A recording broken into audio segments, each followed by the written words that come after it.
On est en automne!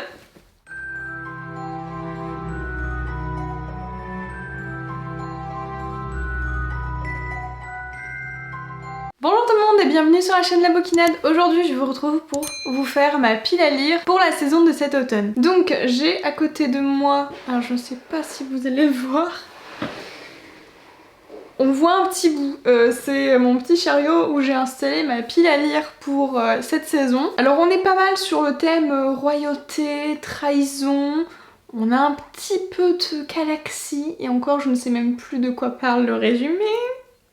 Peut-être que certains d'entre vous l'ont déjà vu passer sur des stories ou même des chroniques. Le premier livre que j'aimerais lire, enfin l'un des livres plutôt que je voudrais lire, il s'agit de L'année de grâce de Kim Liggett. Donc c'est chez les éditions Casterman. Alors là, j'ai pas enlevé le bandeau, mais sur le bandeau, ils disent le roman féministe de la nouvelle génération. C'est quand même prometteur si on te dit ça. Enfin après, à voir. Ça va être hyper compliqué de vous résumer la quatrième de couverture. Donc il y aurait un certain lot de jeunes filles qui ont le don et le pouvoir d'attirer les hommes et de rendre les épouses folles de jalousie. Leur peau dégagerait une espèce d'essence qui attirerait toutes les personnes de sexe masculin. Et donc l'année de leurs 16 ans, ces jeunes femmes sont bannies dans la nature pour que leur magie se dissipe là-bas et ensuite elles vont réintégrer la communauté. Cette jeune fille qu'on va suivre, alors bon, je sais pas si elle s'appelle Grace ou si c'est un autre prénom. Mais en tout cas, cette jeune fille va être exilée pendant 1 an, mais elle ne se sent pas du tout magique. 1 an d'exil, ça doit être assez difficile, surtout si elles sont lâchées vraiment sans aucune aide.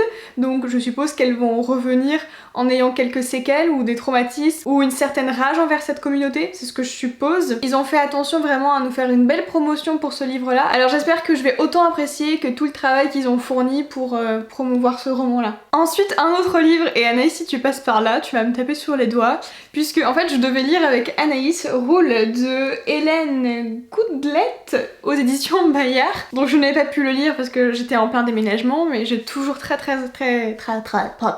envie de le lire. Et l'information que j'ai retenue, et moi ce que j'aime beaucoup, c'est qu'on va alterner les points de vue, donc on a plusieurs personnages qu'on va suivre, et nous, un coup on sera avec un personnage, un coup on sera avec son poteau quoi. Et ça j'apprécie beaucoup parce que j'ai l'impression de mieux comprendre les enjeux de l'intrigue et les petits mystères là comme ça qui sont mis sur les chemins des personnages. Alors là attendez, faut que je me rafraîchisse la mémoire, mais je vais vous le lire, au moins je suis sûre de pas dire de bêtises. Zophie, Ren et Akela vivent au royaume de Colonia. Elles ne se connaissent pas et n'ont rien en commun. Lorsque le roi les convoque, elles s'attendent au pire. Chacune d'entre elles cache un lourd secret qui pourrait porter atteinte à leur vie. Quand le souverain leur révèle qu'elles sont ses seules héritières, le combat est lancé et chacune est bien décidée à prouver qu'elle mérite de régner. Mais quelqu'un à Colonia connaît leurs secrets et ne reculera devant rien pour les manipuler et les empêcher de conquérir le trône. Alors celui-ci, pour cet automne... Ah mais tu vas être génial hein. Si vous avez lu ce roman, n'hésitez pas à me le dire, mais j'aime beaucoup le fait que du coup elles vont devoir s'entraider et je suppose qu'elles vont être quand même un petit peu en compétition et que du coup il y a d'autres intervenants qui vont être là pour mettre des bâtons dans les roues.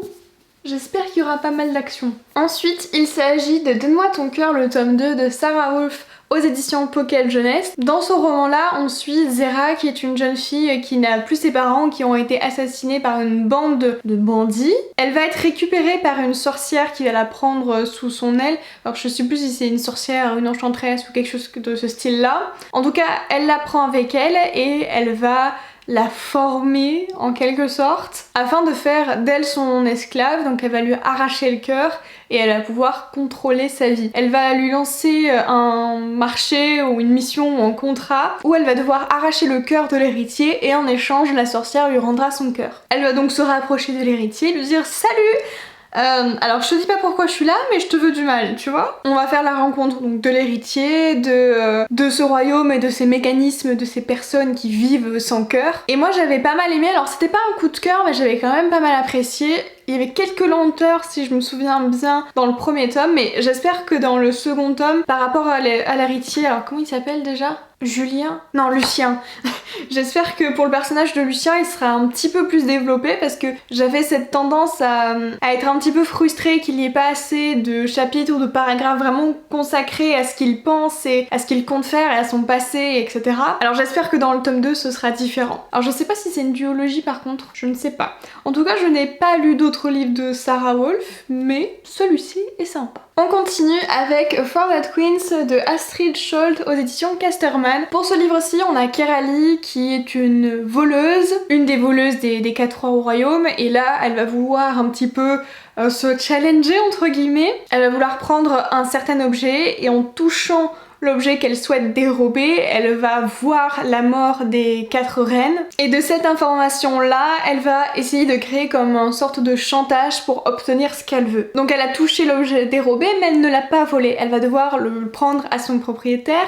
Il faut donc charmer le propriétaire pour arriver à l'obtenir. Ensuite, trouver le meurtrier et donc éviter que ces 4 reines meurent. Donc il y a une certaine course contre la montre, donc j'espère que ce livre va me faire tourner les pages assez vite. Mais il me semble qu'il y a eu quand même pas mal d'avis positifs dessus, donc j'espère que je ferai partie de ce lot-là. Et le prochain et dernier livre de cette palle d'automne, il s'agit de La Cité du Ciel, tome 1 de Amy Ewing chez la collection R. Je ne l'ai toujours pas lu et là j'aimerais beaucoup le lire. Donc on a Serra qui fait partie des Cérulènes, j'ai toujours du mal à prononcer certaines choses. Et cette communauté-là a la particularité d'avoir un sang magique. Et Serra va devoir déverser son sang pour rompre le pardon. Elle sera honorée, chérie et tout ce que vous voulez. Et les autres vont pouvoir continuer de voyager dans une certaine destination. Alors je ne sais pas, c'est ce que la grande prêtresse a indiqué, enfin a prononcé à Serra. Mais Serra, elles ne se sont pas concernées par cette sorte de prophétie ou de mission à accomplir. Elle a plutôt l'impression que la prêtresse parle de quelqu'un d'autre, comme si elle s'était trompée sur la personne. Et voilà, je ne sais que ça. Les 2 dernières phrases du résumé sont sympas. Ces mots prirent un sens nouveau et absolument terrifiant à ses oreilles. Son sang allait causer sa mort. Mais c'est triste! Faut qu'elle se sacrifie! Ben non! En tout cas, Amy Ewing, c'est l'autrice de la saga Le Joyau que j'apprécie et que j'adore. Vraiment, c'est une saga que j'aime vraiment énormément. Alors j'espère que j'aimerais autant avec cette histoire-là. Alors, ce que j'ai bien aimé dans Le Joyau, c'est que ça soulevait plusieurs sujets, notamment par rapport à la femme. Alors j'espère qu'il y aura d'autres sujets un petit peu sous-jacents qui feront amener les gens un petit peu à réfléchir parce que je trouve ça bien de mêler la fiction avec des choses aujourd'hui qui sont hyper importantes. Alors j'ai hâte, surtout que j'ai le tome 2 dans ma palle. Je suis un petit peu en retard dans mes lectures. L'avion qui passe. Je veux clôturer ma vidéo, s'il te plaît. Voilà, j'en ai fini de vous présenter ma pile à lire de cet automne. N'hésitez pas à me dire ce que vous avez envie de lire. Alors c'est vrai que cette année, je ne suis pas du tout avec des univers un petit peu magiques, fantastiques ou fantasy. On n'est pas tout à fait dans ce genre-là, mais je sais pas, j'avais envie un petit peu de changer pour cette saison. Après à voir, hein, parce que cette pile à lire est modulable quand même, je vais pas me restreindre à lire un livre qui me fait pas envie sur le moment. J'attends vos retours en commentaire et moi je vous souhaite de bonnes lectures et je vous retrouve dans une prochaine vidéo. Bye!